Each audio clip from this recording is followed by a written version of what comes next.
আসলে আমাদের ইনস্টিটিউশনের নাম হচ্ছে global academy of fashion innovation and research. তো আমরা সবসময় গ্লোবাল ইনোভেশন নিয়ে কাজ করি এবং আমাদের স্টুডেন্টদেরকে ফ্যাশন ইনোভেশন শেখানোর চেষ্টা করবে, এটা নিয়ে রিসার্চও করি। তো রিসার্চের থ্রুতে এটা চলে এসেছে। আমরা চিন্তা করেছি যে এটাই একমাত্র প্ল্যাটফর্ম আমাদের সংস্কৃতির রং এবং বিশ্বকে ধারণ করার, বিশ্বকে এক করার বাংলাদেশের সাথে। বাংলাদেশ বরাবরই উদযাপন করে ফিফা ওয়ার্ল্ড কাপ। তো এটার মাধ্যমে বোঝা যায় তারা, আমরা কিন্তু সরাসরি পার্টিসিপেট না করলেও অন্য দেশের প্রতি আমাদের যে ভালোবাসা, যে সহমর্মিতা, এটা কিন্তু ফিফা ওয়ার্ল্ড কাপের মাধ্যমে তুলে আসে বিশ্বের কাছে। এবারও সেটাই করেছি। আমাদের ট্রেডিশনাল শাড়ির মধ্যে আমরা 48টা ফ্ল্যাগ ধারণ করেছি। এটা কিন্তু বুঝায় বাংলাদেশের মানুষ কিভাবে অন্য দেশের মানুষের প্রতি সহমর্মিতা এবং সহযোগিতা সবসময় এবং সাপোর্টিভ ছিল, যেটা ওয়ার্ল্ডকে আরেকবার মনে করিয়ে দেওয়া ঐক্যবদ্ধতা। আমাদের ওয়ার্ল্ড আসলে সবকিছু নিয়ে ঐক্যভাবে কাজ করা উচিত এবং বাংলাদেশের যে ফ্যাশনের যে ইনোভেশনটা, ফ্যাশন সবসময় বাংলাদেশ এগিয়ে ছিল ওয়ার্ল্ডের কাছে। যেখানে যাবেন মেড ইন বাংলাদেশ লেখাটা সবার আগে আসে।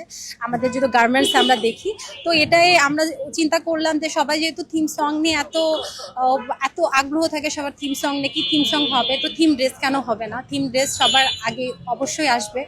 আর এটার উদ্যোগ বাংলাদেশ থেকেই নেওয়া উচিত, যেহেতু বাংলাদেশি ফ্যাশনে সব থেকে এগিয়ে। তো সেই থেকে আমরা এবার এটা নিয়ে এসেছি। অবশ্যই আমার ছোটবেলাটা তো ফুটবল খেলা দেখেই শুরু হয়েছিল। আমি যদি কোনো খেলার মধ্যে একটা খেলা দেখি, সেটা হচ্ছে ফুটবল দেখি। এটা আমার খুব পছন্দের একটা খেলা।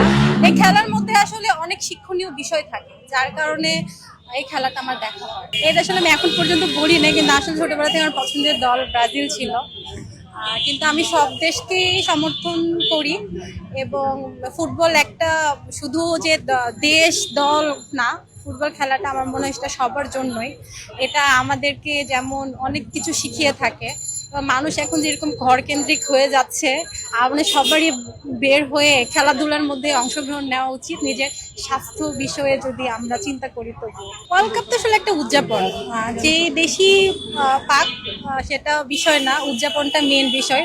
পুরা মানে ওয়ার্ল্ড কাপ জুড়ে আমরা জিনিসটাকে কিভাবে দেখলাম, এই যে যেমন আপনাদের সবাইকে এক করতে পেরেছি, স্টুডেন্টরা নতুন ভাবে কাজ করছে, ওয়ার্ল্ডকে কিছু দেখাচ্ছে, এটার জন্য তো একটা মাধ্যম দরকার হয়। হ্যাঁ, এটা তো অবশ্যই হয়। ওয়ার্ল্ড কাপ জিনিসটাই আসলে জিনিসটাই এমন যে আপনি এটা অন্য ডিজিটাল প্ল্যাটফর্ম অনলাইনে আপনি দেখবেন কেউ বসে গেম খেলছে, কেউ মুভি দেখছে, কেউ গান শুনছে, কিন্তু ওয়ার্ল্ড কাপ কখনো একা দেখা যায় না। এই কখনো শুনবেন না একজন হচ্ছে একা ঘরে বসে ওয়ার্ল্ড কাপ দেখছে। তো ওয়ার্ল্ড কাপের মধ্যে আসলে অন্য ধরনের একটা এনার্জি আছে, যেটা মানুষকে আসলে এক করে। আর যে কারণে আসলে এই খেলাটা আমার পছন্দ। আর এটা নিয়ে এই জন্য আমি শুরু করেছি গাফিরে, এবং গাফিরের ফ্যাশন শো কিন্তু শুরু হলো এই ওয়ার্ল্ড কাপ দিয়ে।